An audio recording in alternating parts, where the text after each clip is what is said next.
우리는 나이 들어 혼자 살아가는 노인분들을 보면 외로우실 것 같은데, 쓸쓸하실 것 같은데 하며 걱정 어린 시선을 보냅니다.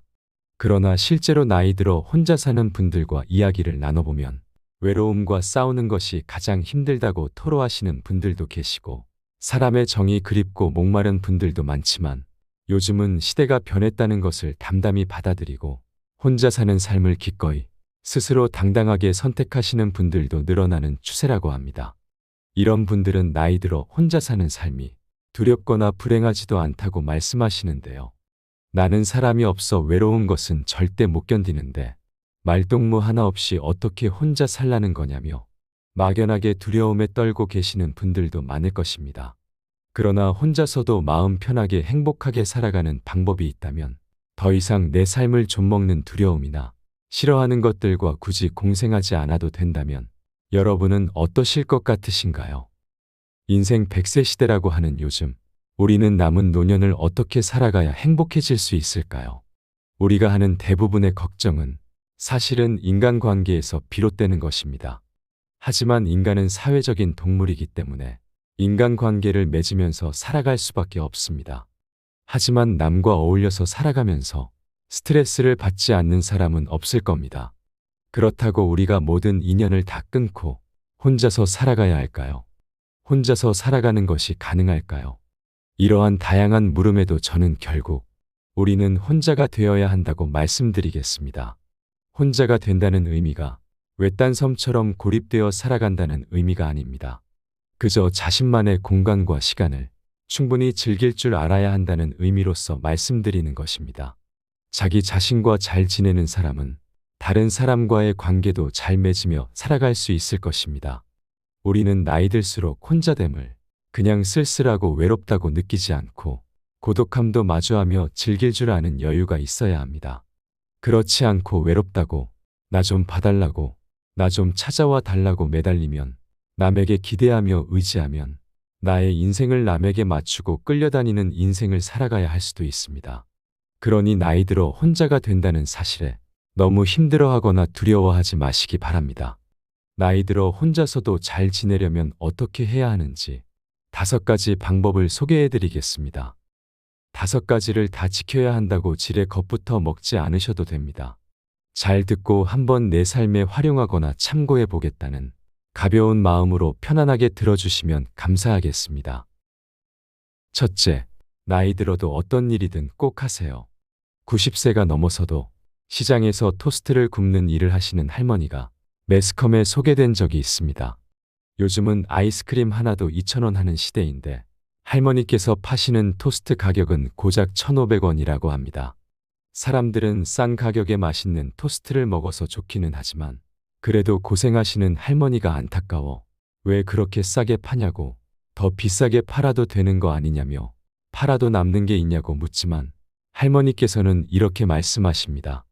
앞으로 내가 장사를 하면 얼마나 더 할 수 있겠어. 또 가격 올려서 비싸게 팔아서 많이 남기면 그 돈 어디다 쓰게. 그래서 사람들은 다시 할머니에게 나이도 많으셔서 힘드실 텐데 왜 계속 토스트를 굽느냐고 물어봅니다. 그랬더니 이런 대답이 돌아옵니다. 집에 혼자 있으면 나쁜 생각만 들지. 여기 와 있으면 지나가는 사람들도 보고 주변 구경도 하고 사람들하고 얘기도 할 수 있고 그렇게 한 세월 사는 거지. 겨우 한 평 남짓한 조그만 공간이지만 할머니가 보는 세상은 넓습니다. 그리고 이곳에서 사람들은 할머니의 따뜻한 정을 느끼고 갑니다. 또한 서울 종로에는 폐지를 줍는 한 할아버지가 계셨습니다.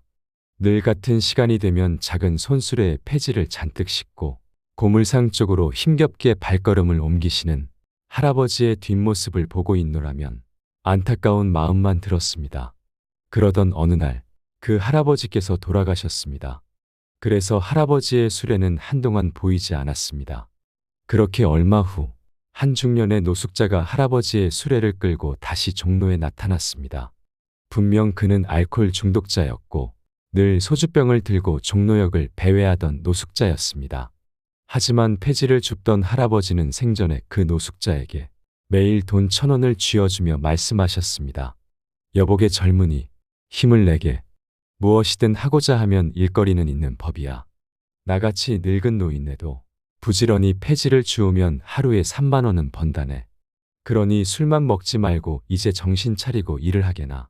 그리고 그 할아버지는 노숙자 10명에게 폐지를 팔아 모은 돈 1,000원씩을 주며 늘 격려했다고 합니다. 그렇게 할아버지로부터 1,000원을 받아 하루하루 연명하던 그는 할아버지께서 돌아가셨다는 이야기를 듣고 이제는 열심히 살아야겠다고 결심했다고 합니다. 우리는 은퇴 후 매일 등산이나 낚시, 골프 같은 취미 생활만 하며 시간을 보낼 수는 없습니다. 이런 취미도 내 일을 하며 바쁜 가운데 틈틈이 즐겨야 더욱 그 맛을 제대로 느낄 수 있습니다. 매일매일 아무것도 하지 않고 노는 것만큼 고통스러운 일이 또 있을까요? 그래서 은퇴 후 아무것도 하지 않고 마음껏 쉬세요 라고 말해도 대부분은 또 다시 어떤 일이든 찾아서 시작하는 게 아닐까요? 노는 맛이 달콤하게 느껴지려면 고된 노동이 있어야 합니다. 그만큼 사람은 일과 하나입니다. 은퇴까지 했는데 또 힘든 일을 하라고 하는 거냐고 하시는 분도 계실 수 있습니다. 그러나 돈을 버는 힘든 노동이 아니라 무엇이든 자신이 원하는 일을 찾아서 즐겁게 해야 한다는 것입니다. 사람은 무엇도 하지 않으면 죽은 것과 다름없는 인생을 살아가야 합니다.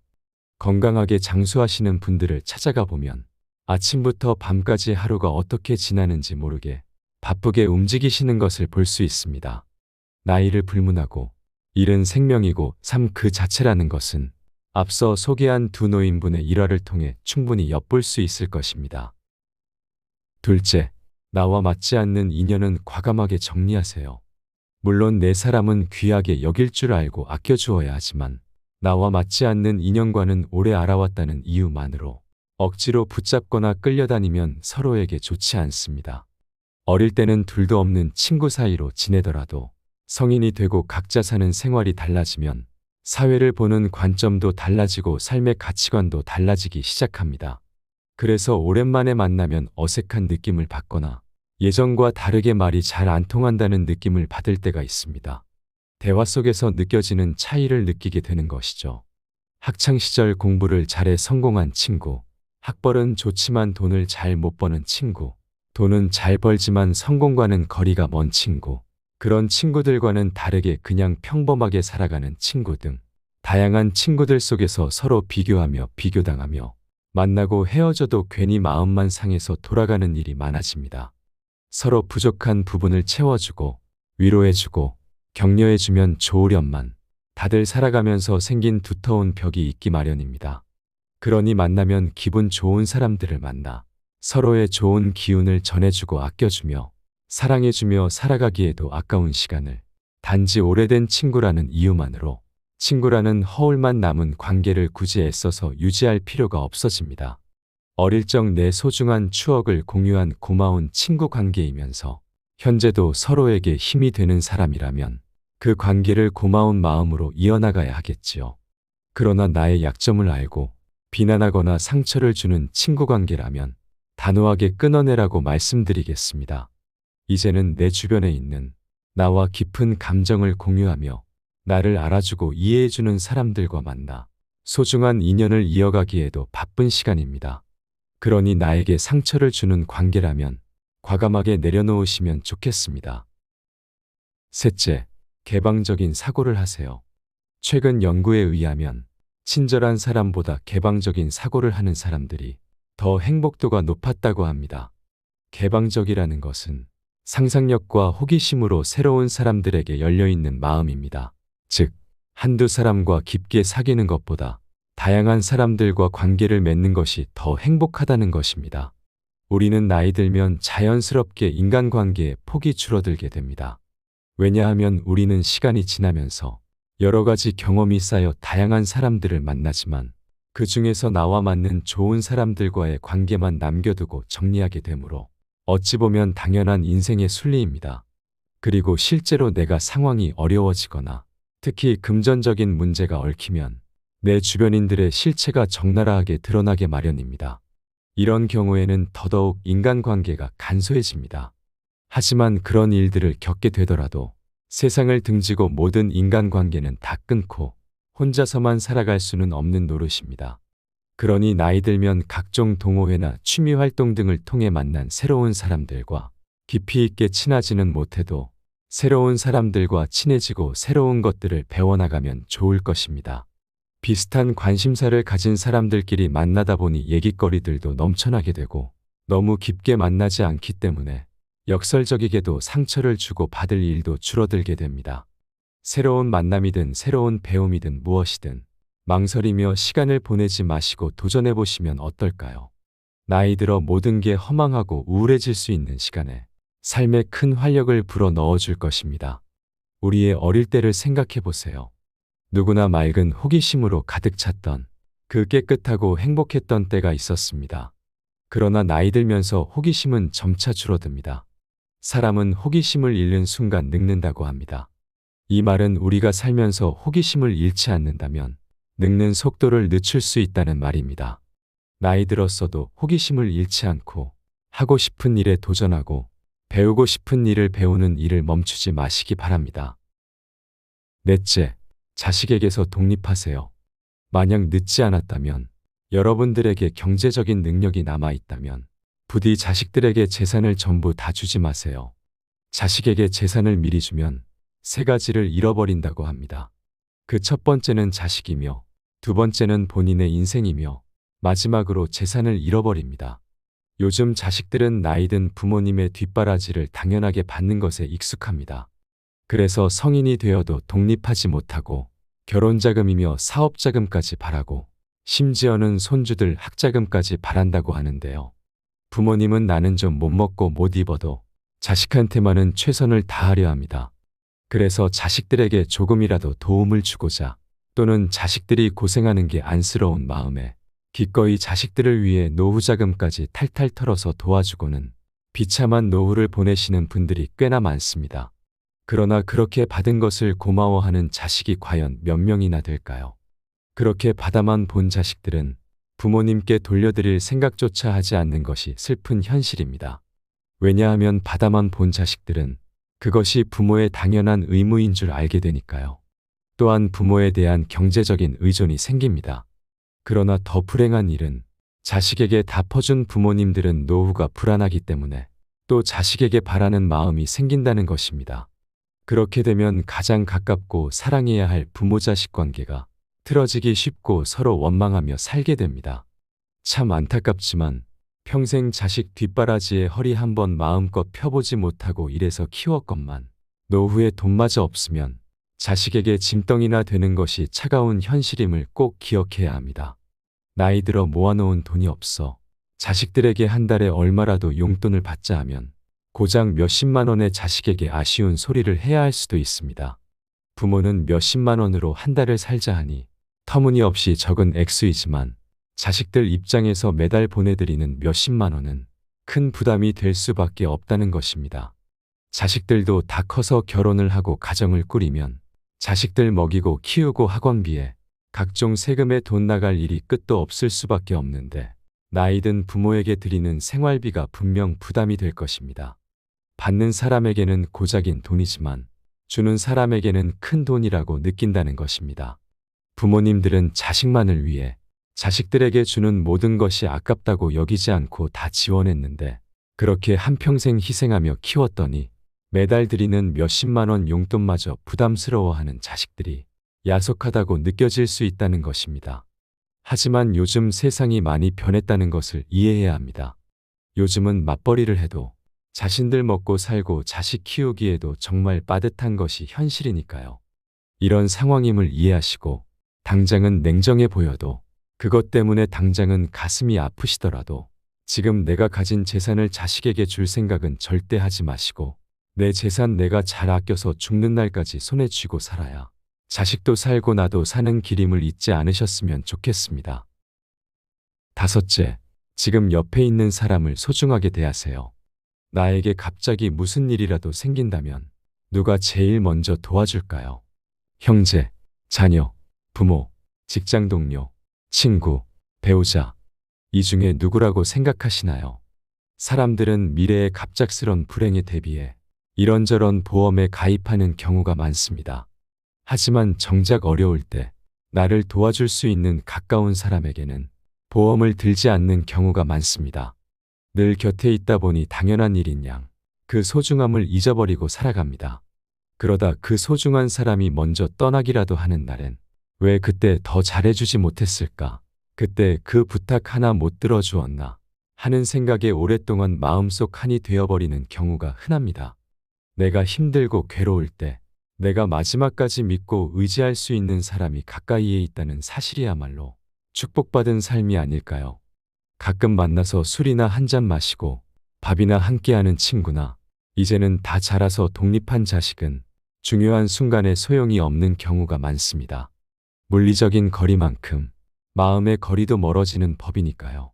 내가 지금 손을 뻗어서 닿을 수 있는 가까운 거리에 있는 사람이 가장 고맙고 소중한 사람임을 잊으시면 안 됩니다. 그런 사람이 곁에 있다면 그만큼 행복한 노후를 보낼 가능성이 큽니다.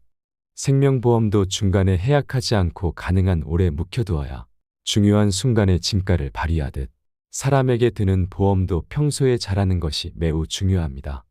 나중에 시간 되면, 나중에 경제적으로 더 안정되면 이것도 해주겠다, 저것도 해주겠다고 생각하는 것은 매우 어리석은 행동일 수 있습니다. 제가 자주 말씀드리지만 지금이 가장 중요합니다. 인간관계는 하루아침에 노력하거나 잘하려고 해서 되는 것이 아니라 하루에 아주 조금씩이라도 잘함이 축적이 되어야 오래도록 좋은 관계를 유지할 수 있습니다. 인생 50쯤 살아오면 그의 얼굴에 인생길이 보인다는 말이 있습니다. 지금 한번 거울을 보세요. 나이 들어 주름이 얼마나 많은지 늙어가는 세월의 흔적을 보라는 것이 아니라 표정을 한번 자세히 보세요. 얼굴의 생김이나 주름의 개수와 상관없이 편안하고 미소 띤 행복한 표정인지가 더욱 중요합니다. 어느 90대 노인이 계셨습니다. 그분은 젊은 시절 정말 열심히 일했기 때문에 그 노력의 결과물로 많은 사람들로부터 인정을 받았습니다. 그 덕에 65세 때 당당하게 은퇴를 할 수 있었습니다. 그런데 그분은 30년 후 후회의 눈물을 흘렸다고 합니다. 그분의 인생 중반기까지는 매우 자랑스럽고 떳떳한 삶이었지만 이후 30년은 부끄럽고 비통한 삶이었기 때문입니다. 그분은 퇴직 후에 이제 인생 잘 살았으니 남은 인생은 이제 덤이라고 생각하자 라는 생각으로 시간을 헛되이 흘려보내며 30년이란 세월이 흘렀고 죽는 날만 기다리는 신세가 되었기 때문입니다.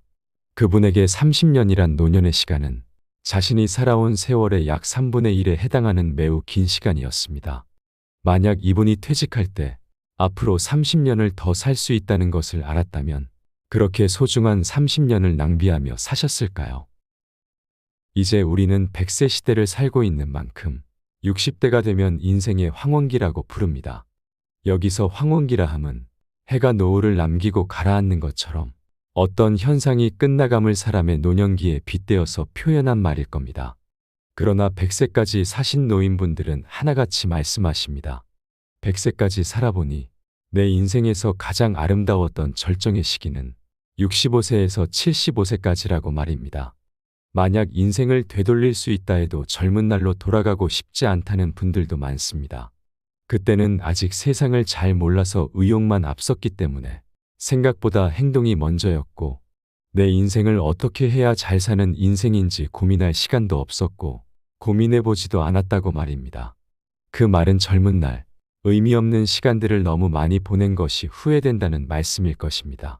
그래서 돌이킬 수만 있다면 아주 젊은 날이 아닌 60세 정도의 나이로 돌아가고 싶다고 하십니다. 제가 감히 추측해 보건대 어르신들이 60세 정도로 돌아가고 싶다고 말씀하시는 이유가 철없이 파릇했던 어린치기 위해 붉게 불태웠던 중년의 강렬한 열정, 그리고 정신적으로 성숙되었을 때 느낄 수 있는 중후한 무게감, 이것들이 하나로 어우러져 조화롭게 빛을 발하는 시기라서 그런 것이 아닐까요? 여러분들의 노후가 오늘 제가 말씀드린 것처럼 한낮의 태양처럼 강렬하지는 않지만 저녁 노을처럼 은은하게 세상을 비추어주고 성숙된 아름다움으로 세상을 멋지게 물들이는 행복한 노후를 맞이하시길 간절히 소망합니다. 오늘 영상이 여러분들의 삶에 작게나마 도움이 되셨으면 좋겠습니다. 구독자 여러분, 오늘 하루도 건강하시고 행복하시길 소망하겠습니다.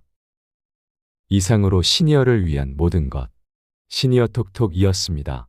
더 유익한 내용으로 찾아오겠습니다. 이번 내용이 도움이 되셨다면 구독과 좋아요 부탁드립니다. 감사합니다.